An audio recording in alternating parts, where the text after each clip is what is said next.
Hello everyone, welcome back to my channel. আজ আমরা present continuous tense শিখবো। ঠিক আছে, প্রেজেন্ট কন্টিনিউয়াস টেন্স মানে কি? ঘটমান বর্তমান কাল।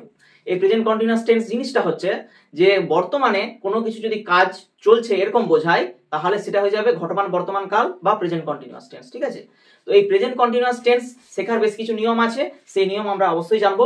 কিন্তু দেখো যে সিম্পল প্রেজেন্ট টেন্স আর প্রেজেন্ট কন্টিনিউয়াস টেন্স এই দুটার কিছু পার্থক্য আছে, সেটা গঠনে বুঝতে পারবে। ঠিক আছে,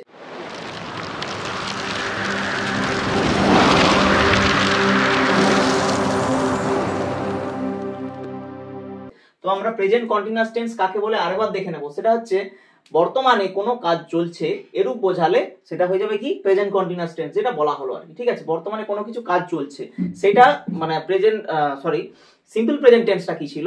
সিম্পল প্রেজেন্ট টেন্সটা ছিল জাস্ট মানে কোনো কিছু কাজ করা হওয়া বা থাকা বোঝাবে। আর এই প্রেজেন্ট কন্টিনিউয়াস টেন্স বা ঘটমান বর্তমান কালটা কি না? বর্তমান কালে কোনো কিছু কাজ চলছে। ঠিক আছে, এখন আমি তোমাদেরকে বেশ কিছু উদাহরণের স্বরূপ যদি বলি, যেমন ধরো আমি ভাত খাচ্ছি। ঠিক আছে, আমি ভাত খাচ্ছি, আমি ক্রিকেট খেলছি, আমি ফুটবল খেলছি, সে ভাত খাচ্ছে, এরকম ধরনের বা কোনো কিছু নাম নিয়ে করা যেতে পারে, যে কোনো নাম, যেমন ধরো রাম, শ্যাম, যদু, মধু, যে কোনো নাম নিয়ে করা যেতে পারে। রাম ক্রিকেট খেলছে বা রাম হকি খেলছে, বিভিন্ন রকম ভাবে কিন্তু করা যেতে পারে। ঠিক আছে, তো এই প্রেজেন্ট কন্টিনিউয়াস টেন্স এইভাবে আমরা গঠনের সাহায্যে আমরা কিন্তু ভালো করে জেনে নেব কি জিনিসটা। দেখো সরাসরি আমরা গঠনে চলে যাই। আচ্ছা, এই প্রেজেন্ট কন্টিনিউয়াস টেন্সের আমরা যেটা এখন শিখবো সেটা হচ্ছে অ্যাফার্মেটিভ সেন্টেন্স। ঠিক আছে, এই অ্যাফার্মেটিভ সেন্টেন্স কথাটার অর্থ কি? হ্যাঁ বাচক। ঠিক আছে, অর্থাৎ আমাদের যে সেন্টেন্সটা থাকবে সেই সেন্টেন্সের মধ্যে অর্থাৎ বাক্যের মধ্যে কি থাকবে? অবশ্যই হ্যাঁ ভাব থাকবে। ঠিক আছে, তো এটাই হচ্ছে অ্যাফার্মেটিভ সেন্টেন্স। দেখো গঠনে চলে যাও। প্রথমে কি? সাবজেক্ট। ঠিক আছে, সেই সাবজেক্ট যে কোনো কিছু হতে পারে, নাউন হতে পারে, প্রোনাউন হতে পারে। ঠিক আছে, নাউন অর্থাৎ রাম, শ্যাম, যদু, মধু যে কোনো করতে পারো। ঠিক আছে, আর প্রোনাউন বলতে যেমন আমি, তুমি, সে, এই ধরনের যে প্রোনাউন গুলো হয়, তাহলে সাবজেক্ট কি? নাউন বা প্রোনাউন যে কোনো কিছু হবে। ঠিক আছে, তারপর দেখো এম ইজ আর, এর নিয়ম হচ্ছে কি? এম ইজ আর বসবে, অন্য কিছু নয়। ওয়াজ ওয়্যার বসবে না, ওয়াজ ওয়্যার কিন্তু পাস্টে বসে। প্রেজেন্টের যে অক্সিলারি ভার্ব অর্থাৎ সাহায্যকারী যে ক্রিয়াগুলো, সেগুলো কি না হচ্ছে এম ইজ আর। ঠিক আছে, তাহলে গঠন প্রথমে কি? সাবজেক্ট প্লাস এম ইজ আর। এবারে তারপরে কি আছে দেখো, ভার্বের সঙ্গে আইএনজি যোগ করতে হবে, মানে এটা বাধ্যতামূলক।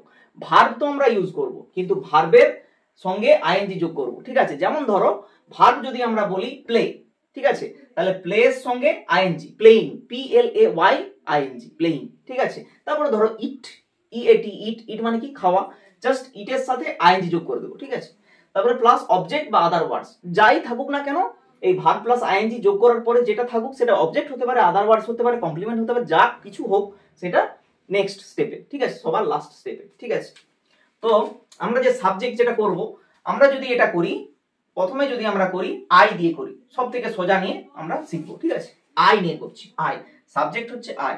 এবারে বলি আইটা কি না? আই হচ্ছে ফার্স্ট পারসন সিঙ্গুলার। ঠিক আছে, তাহলে আই হলো আই। তারপরে এম ইজ আর, আই এর ক্ষেত্রে কোন অক্সিলারি বসে? অবশ্যই জানো, এম বসে। তাহলে আমরা এখান থেকে এম ইজ আর এর মধ্যে কোনটা লিখবো না? এম লিখবো, আই এম। ঠিক আছে, খুবই সোজা, কিন্তু ভালোভাবে অবশ্যই দেখবে।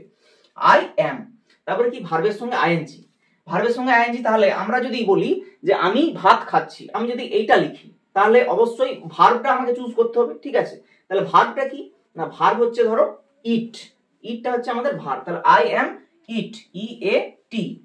কিন্তু এবারে বলা হচ্ছে কি না, ভার্বের সঙ্গে আইএনজি যোগ করতে হবে। ঠিক আছে, তাহলে ইট করলে তো হবে না, আমাদের কি করতে হবে? ইটিং, তাহলে EATING, তাহলে এটা আমাদের কমপ্লিট হলো। আই এম ইটিং, এই অবধি কমপ্লিট হলো। নেক্সট কি? প্লাস অবজেক্ট বা আদার ওয়ার্ডস। তাহলে আমরা যদি করি যে আমি ভাত খাচ্ছি, তাহলে কি হবে? I am eating rice. ঠিক আছে, রাইস, রাইস মানে ভাত, তাহলে রাইস, রাইস আমাদের কি? দেখো রাইস আমাদের অবজেক্ট।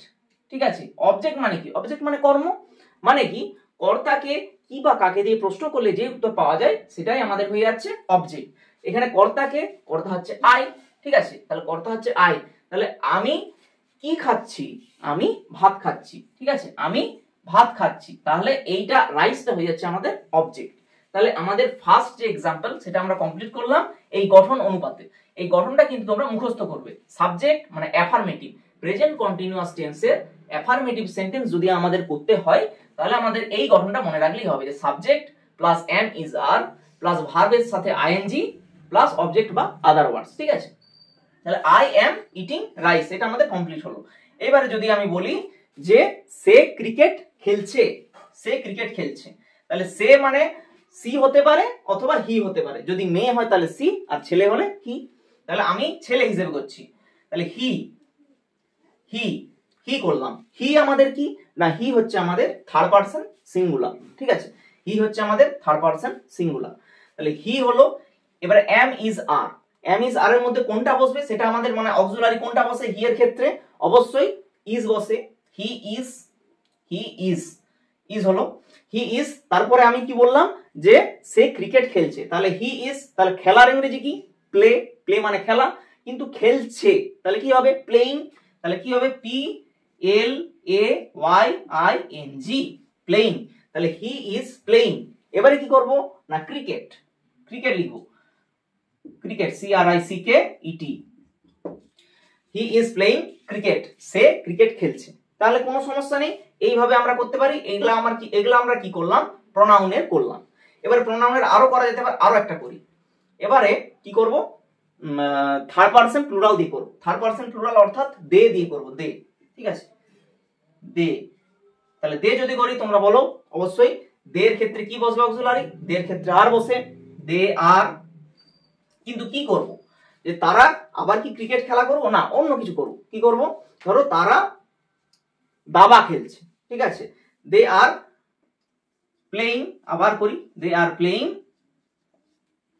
চেস, তারা দাবা খেলছে, ঠিক আছে। এখানে তোমরা যে কোনো কিছু করতে পারো, যে কোনো কিছু যাই করো না কেন, মানে গঠনটা এই গঠনেই করা যাবে, ঠিক আছে। এইবারে আমরা কি করব, এবার আমরা নাউন দিয়ে করব, ঠিক আছে, একটু মুছে নিই। নাউন দিয়ে করব, নাউন অর্থাৎ নাম বোঝাবে, ঠিক আছে।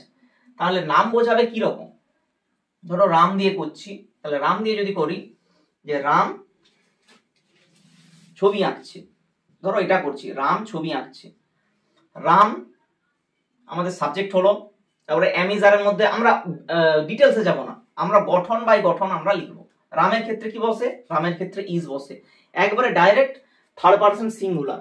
রাম হচ্ছে কি থার্ড পারসন সিঙ্গুলার, যে কোনো মানে এক বচন নাম যদি হয় তাহলে সেটা হয়ে যাচ্ছে কি অবশ্যই থার্ড পারসন সিঙ্গুলার, মানে হি এর মতো, হি সি ইট এটার মতো, বা যে কোনো এক বচন ব্যক্তি বা বস্তু বলা হয়েছিল।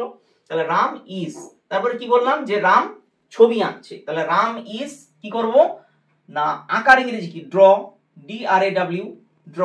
তাহলে ড্র মানে আঁকা, কিন্তু ড্র করলে তো হবে না, আমাদের কি করতে হবে ড্রয়িং, তাহলে ড্রয়িং করলাম। তাহলে রাম ইজ ড্রয়িং, এবারে কি করব যে ছবি আঁকছে, Ram is drawing a picture, একটি ছবি আঁকছে এরকম বলবো, এ পিকচার।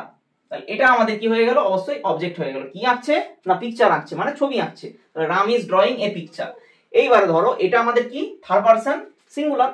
এবারে আমরা যদি শুধুমাত্র এই যে নামটা, ধরো এরকম তো থাকে যে মানে ব্যক্তি একটার বেশি হতে পারে, ধরো দুটা ব্যক্তি, ধরো রাম এন্ড শ্যাম, ঠিক আছে, তখন কি হবে রাম এন্ড শ্যাম যদি করি। নেক্সট ধরো বললাম রাম এন্ড শ্যাম, রাম এন্ড শ্যাম, তাহলে রাম এন্ড শ্যাম করলাম।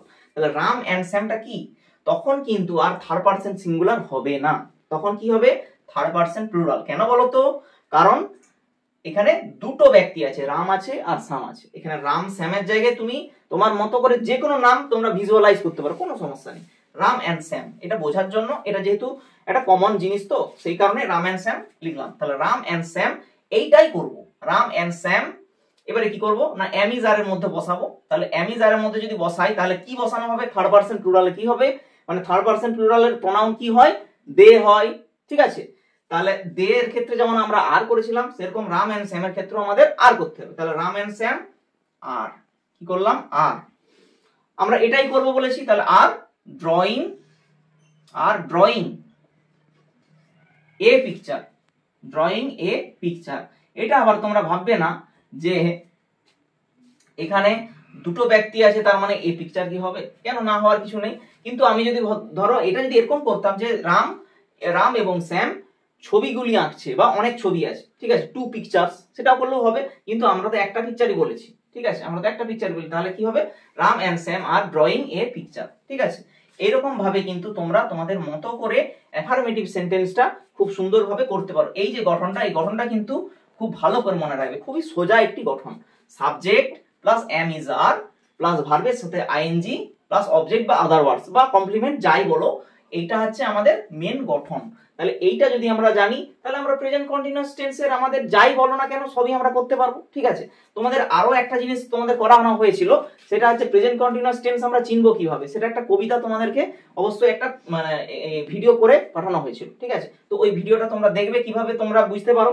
আচ্ছা, আমি একটা সহজ করে যদি বলে দিই, এই সিস্টেম ওয়াইজ যদি বলি, যেমন ধরো আমি ভাত খাচ্ছি, সে ভাত খাচ্ছে, তাহলে চয় ছয় হস্যই বলো, চয় ছয় একার বলো, এরকম ধরনের রাম এন্ড শ্যাম, রাম এবং শ্যাম ছবি আঁকছে, চয় ছয় তাহলে আঁকছে, তাহলে ছে শুধু ছে আসছে, তাহলে ছয় একারও হচ্ছে, ছয় হস্যইও হবে, ছি ছে এইরকম ধরনের হবে। তাহলে এইভাবে কিন্তু তোমাদের যদি কোনো ট্রান্সলেশন করতে দেয়, মানে যদি বলে যে আমি ভাত খাচ্ছি, সে ভাত খাচ্ছে, এরকম ধরনের যদি মানে ছয় ছয় হস্যই দিয়ে বা ছয় হস্যই দিয়ে যদি কোনো কিছু তোমাদের ট্রান্সলেশন করতে বলে, তখন তোমরা অবশ্যই যদি মানে তোমরা টেন্সটা বুঝে নেবে যে টেন্সটা প্রেজেন্ট টেন্স না পাস্ট টেন্স।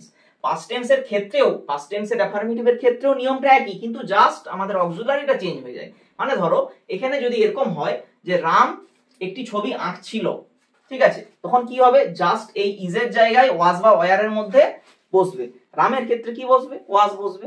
তো এইরকমই রাম ইজ ড্রয়িং এ পিকচারের জায়গায় Ram was drawing a picture. তাহলে এরকম ভাবে তোমরা একটা জিনিস কিন্তু মাথায় রাখো যে এই মানে প্রেজেন্ট ইনডিফিনাইট বা simple present tense, present continuous tense, তারপরে প্রেজেন্ট পারফেক্ট কন্টিনিউয়াস টেন্স, এইগুলো যে শেখানো হচ্ছে না, এইগুলোর জাস্ট মানে অপোজিটটা হয়। ঠিক আছে, অপোজিটটা বলতে কিরকম, যেমন ধরো এখানে এম ইজ আর এর জায়গায় ওয়াজ ওয়ার হচ্ছে।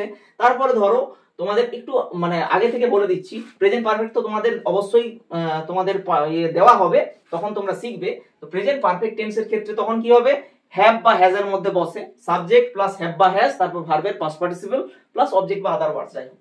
তাহলে ওই হ্যাভ বা হ্যাজ এর জায়গায় কি বসবে, ওখানে পাস্ট পারফেক্ট যদি করো তখন হবে হ্যাড বসবে, মানে বাধ্যতামূলক হ্যাড হবে। এইরকম নিয়ম কিছু আছে, এই জন্য প্রত্যেকটা টেন্স কিন্তু ভালোভাবে জেনে নিতে হবে, আগে থেকেই ভালো করে জেনে নিতে হবে। আর একে অপরের পরিপূরক, এটা কিন্তু মাথায় রাখবে, একে অপরের কিন্তু পরিপূরক। তাহলে এই হচ্ছে আমাদের প্রেজেন্ট কন্টিনিউয়াস টেন্স, যেটার সংজ্ঞা হচ্ছে কি, বর্তমান কালে কোনো কাজ চলছে এরূপ বোঝালে তাকে বলা হয় প্রেজেন্ট কন্টিনিউয়াস টেন্স, খুবই সোজা। এবং এর অ্যাফার্মেটিভ অর্থাৎ হ্যাবাচক কি হবে না, subject plus am is are plus ভার্বের সাথে আইএনজি প্লাস অবজেক্ট বা আদার ওয়ার্ডস। ঠিক আছে, এরকম ধরনের তোমরা তোমাদের মতো করে কিন্তু অবশ্যই উদাহরণ তোমরা করতে পারো, কোনো প্রবলেম নেই। ঠিক আছে, এইভাবে কিন্তু তোমরা শিখবে। অবশ্যই আমার ভিডিও যদি ভালো লেগে থাকে তাহলে অবশ্যই লাইক, কমেন্ট এবং শেয়ার করতে ভুলবে না, আর অবশ্যই আমাদের সাথে থাকবে। ঠিক আছে।